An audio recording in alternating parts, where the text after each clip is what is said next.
My name is Coy Flores. I may not look like it to some people, but I am Latino. I have a white mother and a Hispanic father. Many people call it Mexican American, but it sounds like a strange, unnecessary label to me.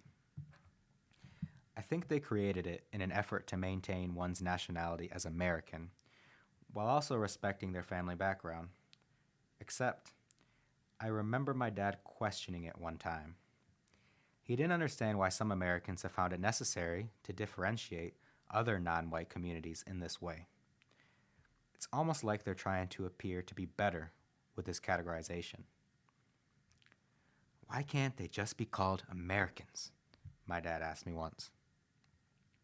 The thing with me is that I don't have the caramel complexion, nor do I have dark and strong facial features that are characteristic of Latinos. I don't speak Spanish, except for what I've picked up from school classes. I don't eat meatloaf. I'd rather eat an empanada. I don't know how to dance to Hispanic music at parties, but I'm always singing 2000s rock songs in my car with the windows down. I've allowed myself to Americanize to the point where I don't ask my abuelita, my little grandma, if she can yell at me to translate household appliances from English to Spanish anymore. I don't go to many parties on either side, but if I do go, I feel out of place. It's a feeling that doesn't exactly instill any pride in my culture. I remember being a kid and having pride in being Latino. In middle school, I had what was the best friend group I've ever had. I don't keep in touch with them anymore, though. Now looking back, one of the coolest things about the group was the variety of races we represented. Some of us were Latino, others were Asian, Filipino, or white. I didn't really notice it then because we were so young, but now that I'm older, I realize how pure and rare that was. Because you don't really see that these days. Most kids think with the mindset of, I can only be friends with people who look like me. Back then, I actually stuck around my friends a lot. I was particularly close with a pair of twins, Mexican boys. The three of us, along with a Vietnamese boy, were the pioneers of library nerds who would read in secret during lunchtime. After a while, I was the only one who wanted to read, so we became the pioneers of playing awful computer games. Coolmathgames.com was all the rage back then. It was a free pass to goof off in the computer lab. The one premier thing that we all did as a group was play soccer on the soccer team, or football, which is what my father had insisted on me calling it. I've since learned that football is what it's known as everywhere outside of the United States. So much so that in other Spanish speaking parts of the world, people would refer to what the United States calls football as futbol americano. Back then, we were a band of nerds who swore that we would kick our tickets into the pro football scene. I was never particularly good at soccer, but hey, I had the lungs to run for a long time at least. For me, joining the soccer team meant two things. I got to spend more time with my friends, and I was able to embrace my Hispanic culture by playing. Soccer, to my knowledge, is the most pervasive sport around the globe. This is especially true in Europe, Africa, and Central and South America. I can't speak on behalf of all Latino kids, but in my childhood, whenever we went to parties with other Hispanics, there was always a soccer ball sitting outside in the yard. Us kids would kick the ball around, passing it to each other. The most exciting part of the game, though, was that we had no idea where the ball was going to end up. It was fun, relaxing even, and gave me a sense of pride in my culture. My father played soccer growing up too, and even dreamed of playing professionally at one point. His ambition was much more genuine than the whistle in the wind proclamation I made with my friends, though. That didn't stop my father from coaching me on techniques and strategies of playing the game, though, all the while chastising my idiotic middle school coach. I played soccer for 2 years before dropping the sport in favor of wrestling, which I had also been doing since the 6th grade. In the 8th grade, I made another conscious decision to learn more about my culture. Granted, 99% of us have probably had to take a Spanish class at some point. That number drops off a little bit when I tell you that I've taken a Spanish class in 8th grade all the way up to my high school graduation, even into college. I was always fascinated by the language, and I felt more connected with my culture the more I learned. I understand that to a degree, high school Spanish isn't the same as Latino Spanish. I realize that there are entirely different words and rules between the two of them. Despite that, I still relish in learning what I have at my disposal. I've always done exceptionally well in the class too, and spent my time studying it from both the book and the internet. I'm taking my 3rd collegiate Spanish class at the time of writing this, where the professor delivers our lectures in almost entirely Spanish.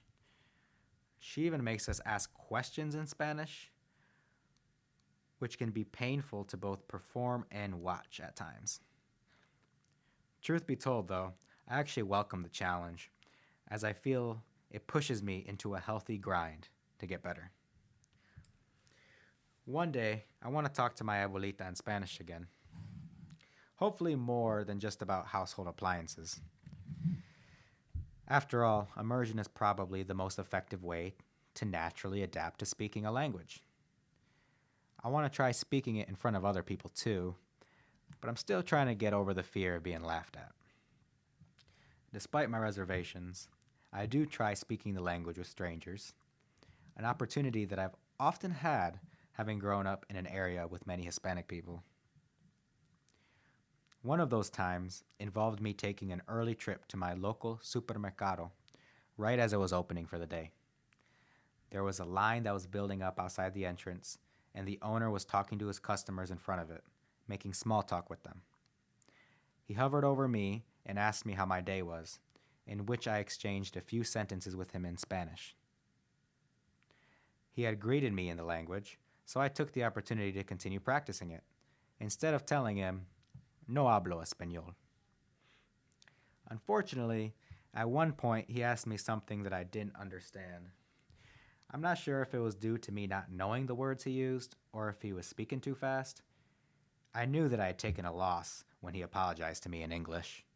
"I'm sorry, I didn't know you didn't speak Spanish." I kind of laughed at this comment and murmured out something like, "Solamente sé un poco de español."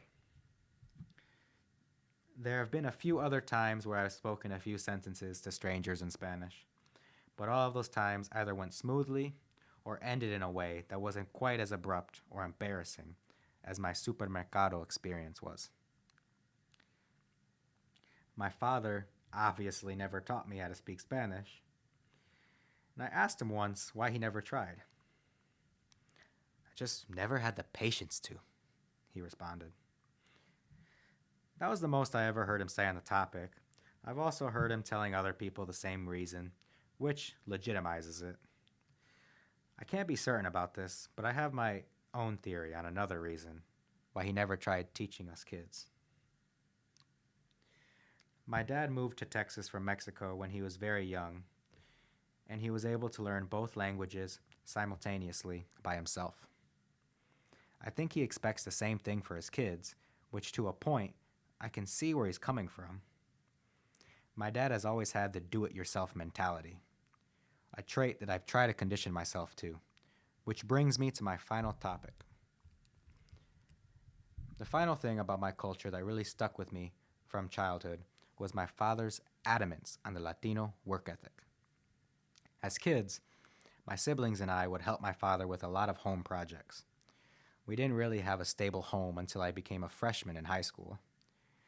My parents used to fight a lot, and us kids would bounce to grandparents' house after grandparents' house while the fireworks ensued. At my abuelita's house, we spent about a week at a time fixing it up.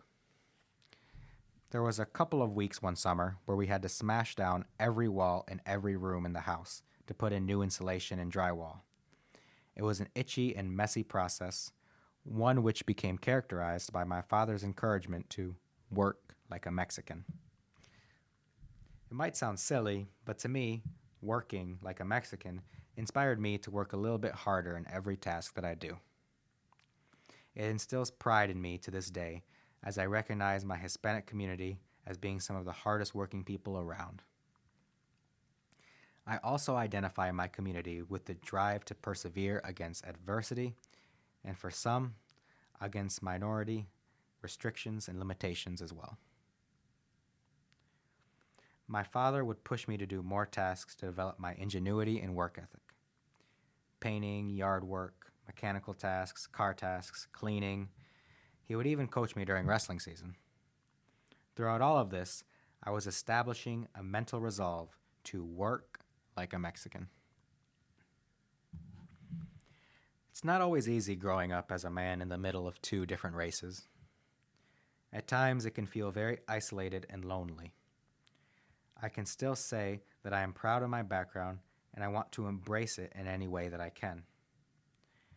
But now that I'm older, I realize that staying grounded in who Khoi is a more important question to take with me. I will also say that I am becoming a more rounded person because of my life, and that feeling this way and having these experiences has only contributed to that. I am an American. I am Latino. But most importantly, I am Khoi Javier Flores.